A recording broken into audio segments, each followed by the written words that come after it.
बनारस तो इतना बड़ा शहर है मोदी जी, बहुत बड़ा शहर नहीं है। वहाँ तो आप 200-400 करोड़ रुपए अगर ईमानदारी से लगा दिए होते 10 वर्षों में तो बनारस अपने आप में दिखने लगता। आप 1000-2000 करोड़ की बात करते हैं। काशी विश्वनाथ कॉरिडोर को हटा दिया जाए, उसके बाद इन्होंने बनारस के लिए क्या, बनारसियों को आपने बड़ा बेवकूफ बना लिया। आप बनारसी बेवकूफ बनने वाले नहीं हैं, बहुत बेवकूफ बनाया आपने। इस लोकसभा में आप कैसे जीते हैं आप भी जानते हैं। आपकी बेवकूफी को बनारसियों ने समझ लिया। अरे जीते हैं, बेईमानी से जीत गए हैं, बेईमानी से जीते हैं। 7 राउंड ऐंठ गए थे दिल्ली में बैठ के, सांस दमा कबर गया था, दमा का रोक कबर गया था, दिल्ली में बैठे थे कि अरे बनारसियों ने, बनारसी क्या इतना बेवकूफ है। आप पहले अपने देश में बचाइए मोदी जी। भारत के प्रधानमंत्री हैं आप, अमेरिका रूस जापान की जो बात कहानी सुनाते हैं, उस वहां के प्रधानमंत्री राष्ट्रपति नहीं है। अपने जबान से कह देने से विश्वगुरु इतने अकबा कसक बोल रहे हैं बनारस में आकर, जवाब सदन में नहीं दे रहे हैं, सदन से भाग रहे हैं। आप ट्रंप के मुद्दे पर आप कह रहे हैं, आप आज बनारसियों को बेवकूफ समझ रहे हैं कि स्वदेशी अपनाइए, स्वदेशी लाइए, स्वदेशी का निर्माण करेंगे। अरे मोदी जी 10 वर्षों से आप चाइना का सब माल ले रहे हैं, आप ही के लोग ले रहे हैं, चाइना से कमीशन खाइए, चाइना से, और जनता को इतना बेवकूफ समझ रहे हैं। इतना मजबूत प्रधानमंत्री हैं कि ऐंठ दिया बैठ गए, ऐंठ दिया बैठ गए। ट्रंप ने ऐंठा कान, कहां से? अमेरिका से, व्हाइट हाउस से। एकदम सरकार की जय हो। बनारस में आज जो मोदी जी बोले हैं वो सरासर झूठ बोले हैं, झूठ बोल रहे हैं देश के साथ। कहां, कौन सी घोषणा आप कर रहे हैं? सम्मान किसान निधि, आप 2000 रुपए देने की बात हुई थी। भीख मांगता है इस देश का किसान, क्या है आपसे भीख मांगा है?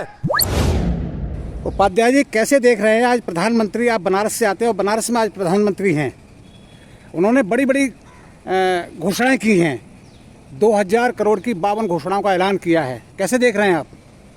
देखिए, प्रधानमंत्री जी की जो भी घोषणाएं होती हैं वो भी खास तौर से बनारस में जाकर होती हैं। तो बनारसी अब समझ लेते हैं कि मोदी जी जब बनारस आ रहे हैं तो किसी न किसी अगल बगल के स्टेट में चुनाव होने वाला है। उनकी सारी घोषणाओं को बनारसी जो समझते हैं कि चुनाव के दृष्टिकोण से ये बनारस आए हुए हैं तो बनारस में यहाँ करेंगे, चूंकि बगल में बिहार स्टेट है, वहाँ चुनाव होने वाला है। और तो उत्तर प्रदेश के लिए किया है ना।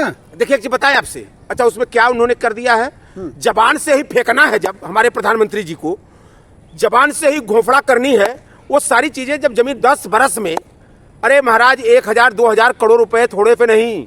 बनारस तो इतना बड़ा शहर है मोदी जी, बहुत बड़ा शहर नहीं है। वहां तो आप 200-400 करोड़ रुपए अगर ईमानदारी से लगा दिए होते 10 वर्षों में तो बनारस अपने आप में दिखने लगता। आप 1000-2000 करोड़ की बात करते हैं। तो ये कहीं न कहीं मोदी जी के झूठ बोलने की, चूंकि हमेशा उन्होंने झूठ बोला, जब बनारस की जनता को बेवकूफ समझते हैं, लेकिन सत्यता यही है कि बनारस की जनता इनके झूठ को समझ चुकी है, जानती है कि मोदी जी सिर्फ फेंकते हैं, कहीं क्रियान्वयन नहीं होता। क्या घोषणा कर दिया तो थोड़ा सबको 10 बरस में, इन्होंने 10 बरस से ऊपर हो गए बनारस के सांसद रहते हुए, ये तीसरी बार वो हैं, 14 से लेकर लगातार बनारस में ये एक कॉरिडोर के नाम पर सिर्फ काशी विश्वनाथ कॉरिडोर को हटा दिया जाए, उसके बाद इन्होंने बनारस के लिए क्या किया हम भी तो जानना चाहते हैं। तो अब कर तो दी घोषणा, घोषणा से देश घोषणा तो आज 15 वर्ष से घोषणा तो कर रहे हैं। योगी जी भी तारीफ कर रहे हैं, काम होगा वहाँ पर बनारस में। एक चीज बता दें, एक झूठ बोलने वाला तो दूसरा झूठा तारीफ करने वाला, तो कहीं ना कहीं ये तो साठगांठ है। सबको आपस में ही अपनी पीठ थपथपानी है। मोदी जी योगी जी का थपथपा दें, योगी जी मोदी जी का पीठ थपथपा दें, ऐसे नहीं चलता है। जिस भी चीज को आप कहो वह जमीन पर दिखनी चाहिए। मोदी जी, बनारसियों को आपने बड़ा बेवकूफ बना लिया। आप बनारसी बेवकूफ बनने वाले नहीं हैं, बहुत बेवकूफ बनाया आपने। इस लोकसभा में आप कैसे जीते हैं आप भी जानते हैं। आपकी बेवकूफी को बनारसियों ने समझ लिया है। जीते तो है ना। अरे जीते हैं, बेईमानी से जीत गए हैं। कहां बेईमानी से जीते हैं? 7 राउंड ऐंठ गए थे दिल्ली में बैठ के, सांस दमा कबर गया था, दमा का रोक कबर गया था, दिल्ली में बैठे थे कि अरे बनारसियों ने, बनारसी क्या इतना बेवकूफ है? मोदी जी, हम बनारसी हैं, हम आपको सीधे साधे ठीक है लगते हैं, लेकिन हम अपनी जिम्मेदारी को भी जानते हैं, हम अपने नैतिकता को भी समझते हैं।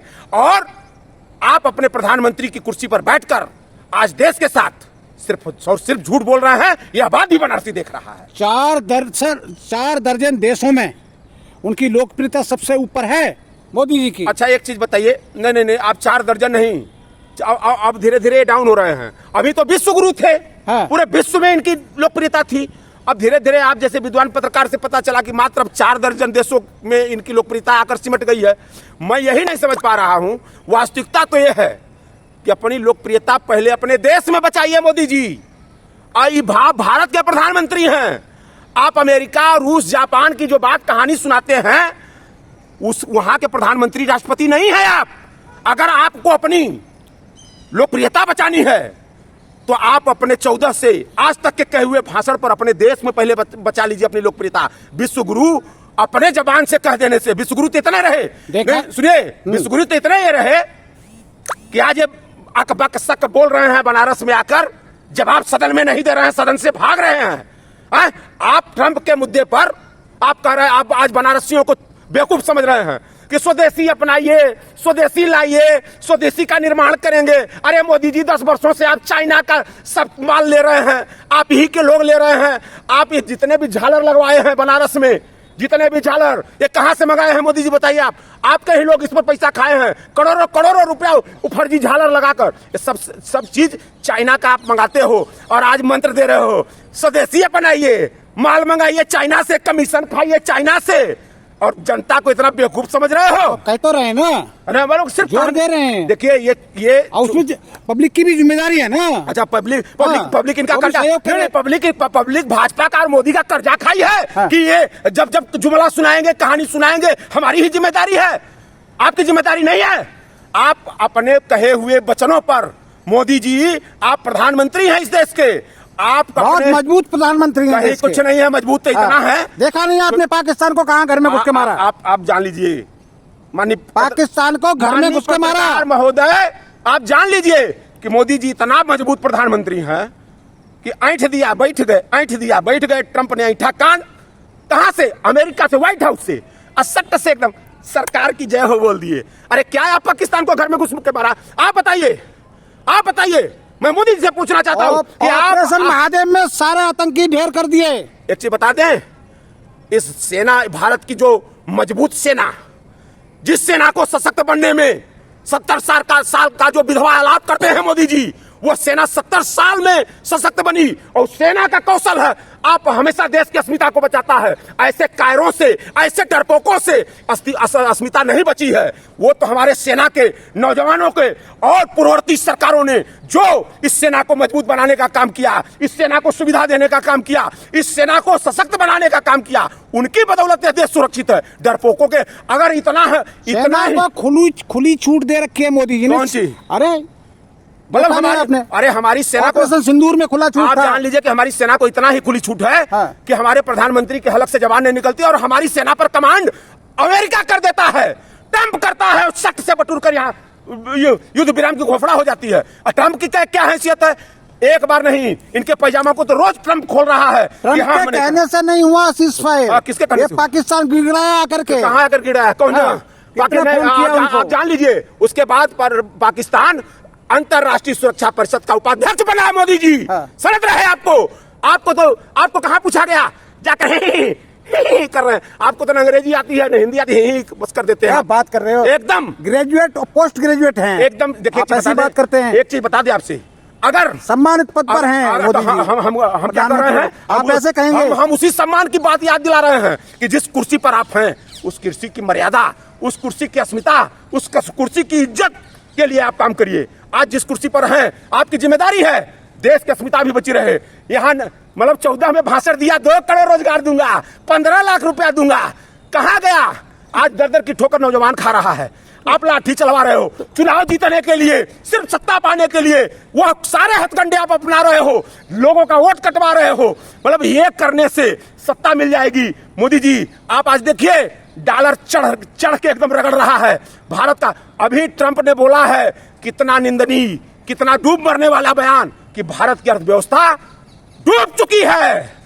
इस बात को आदरणीय राहुल गांधी ने जब पहले कहा, ये भाजपाई और ये अंधभक्त समझी, बोले ये झूठ बोल रहा है। हकीकत यह है कि अपनी मौज मस्ती में, अपने मौज करने के लिए, अपने लोगों को बस धनी बनाने के लिए भारत की सारी अर्थव्यवस्था को, और बनारस में आज जो मोदी जी बोले हैं वो सरासर झूठ बोले हैं, झूठ बोल रहे हैं देश के साथ। क्या कौन सी घोषणा आप कर रहे हैं? सम्मान किसान निधि, आप 2000 रुपए देने की बात हुई थी, भीख मांगता है इस देश का किसान। क्या है आपसे? भीख मांगा है? मोदी जी और आप राजा हो कि आपके सामने भीख 2000 रुपए देकर भीख, हमको हमारा वो सब मान दीजिए, हमारी पैदा की हुई चीज का EMSP हम मांग रहे हैं। आप लाठी चलवाते हो हमसे, आप गोलियां चलवाते हो किसानों पर, नौजवानों पर जिसका वोट लेते हो, जो नौजवान वोट देकर आपको चुनता है उस नौजवानों को आप पिटवाते हो जब रोजगार मांगता है। जो महिलाएं आपको चुनी हैं उन महिलाओं जब हक मांगती हैं, 5000 10,000 रुपए पर विवश कर दिया आपने, 5000 10,000 रुपए पर इस प्राइवेटेशन करके इस देश को बर्बाद करके नौजवानों को काम करने के लिए विवश कर रहे हैं आप। ये किसके लिए कर रहे हैं? अडानी अंबानी के लिए कर रहे हैं आप, अडानी अंबानी के लिए कर रहे हैं। ऐसे देश सशक्त नहीं हो सकता जब भारत का हर नागरिक, हर व्यक्ति आर्थिक रूप से, सामाजिक रूप से मजबूत बनेगा, तब ये देश सशक्त होगा। एक सवाल है, ट्रंप ने अभी 25% टैरिफ लगाया है और पेनल्टी भी लगाई है, इसको कैसे देखते हैं? अच्छा एक चीज बताइए, ये प्रश्न तो मोदी जी से बनता है कि है मोदी जी, और ये विद्वान पत्रकारों को जाकर मोदी जी से प्रश्न करना चाहिए कि आप गलबहियां जब कर रहे थे ट्रंप से, माय फ्रेंड ट्रंप, अब की बार ट्रंप सरकार, आप चले गए थे अमेरिका में वोट मांगने, राजनीति करने, जैसे लग रहा था कि वहीं के, मतलब इतना जब आपने किया ट्रंप के लिए, तो ट्रंप से मोदी जी पूछे, देश भी जानना चाहता है कि मोदी जी आपका मित्र है ट्रंप, अब वो भारत पर इतना टैरिफ रोज लगा रहा है और आपके हलक से आवाज क्यों नहीं निकल रही है? क्यों नहीं निकल रही है? राहुल गांधी को जवाब तो मिल गया ना संसद में? हाँ हाँ हाँ, मतलब कि सारा जवाब तो राहुल गांधी, इसलिए कि देश के प्रधानमंत्री है राहुल गांधी, जैसे लग रहा है। नहीं, देश के प्रधानमंत्री है, नेता है, सवाल करते हैं, जवाब तो दिया ना के नेता। सुनिए, मोदी जी ने जवाब तो दिया है ना। राहुल गांधी के एक प्रश्न का जवाब मोदी जी के बस की बात नहीं है, हाँ। नहीं दे पाएंगे। अगर देना होता तो सदन छोड़कर क्यों भाग रहे हैं? क्यों सदन छोड़कर भाग रहे हैं? अनाप शनाप लोगों को बैठाकर, अरे आ तो गए 4 दिन बाद, कहाँ? अरे आ गए, आज जवाब तो दिया ना। क्या दिया? अरे 1 घंटे में भाग गए, 1 घंटे में भाग गए सदन छोड़ के। ऐसे ये भाजपा के लोग भगोड़े टाइप के लोग हैं। ये जब जनता के मुद्दों पर सामना करना पड़ता है उस समय भी भाग गए जब अंग्रेजों का सामना करना पड़ा, और आज भी जनता के मुद्दों पर जब राहुल गांधी प्रश्न पूछ रहे हैं तो आज भी भाजपा ही भाग रहे हैं।